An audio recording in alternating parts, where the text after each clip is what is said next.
In today's video, I'm going to teach you how to add custom thumbnail through Zoho Social.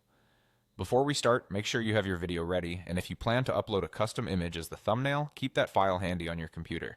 A clear, high-contrast image with minimal text usually performs best across platforms. First, open your browser and go to the Zoho Social website. On the homepage, click Sign In. For this walkthrough, choose the Google option, then select the Google account you use for your brand. After a moment, you'll land in your Zoho Social dashboard. From here, click New Post to open the Post Composer. This is where you'll prepare your content and attach the media for your video. In the Composer, click Attach Media, then choose Media Library. This lets you browse the media you've already stored in Zoho Social.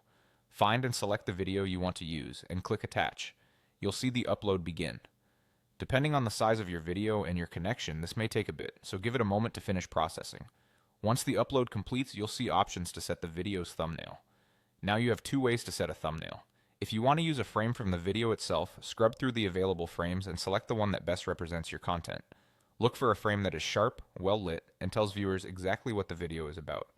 If you prefer to upload a custom image, click the plus button to add your own thumbnail. Choose desktop as your source, locate the image file on your computer, and click Attach.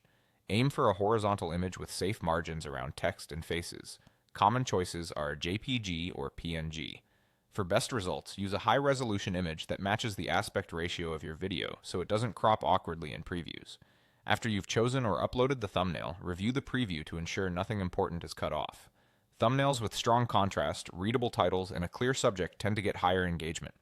Also keep in mind that some social networks may have their own limitations on custom thumbnails. Zoho Social will apply your selection wherever it's supported. That's it. You visited Zoho Social, signed in with Google, created a new post, attached your video from the media library, waited for it to upload, and set a thumbnail either from a video frame or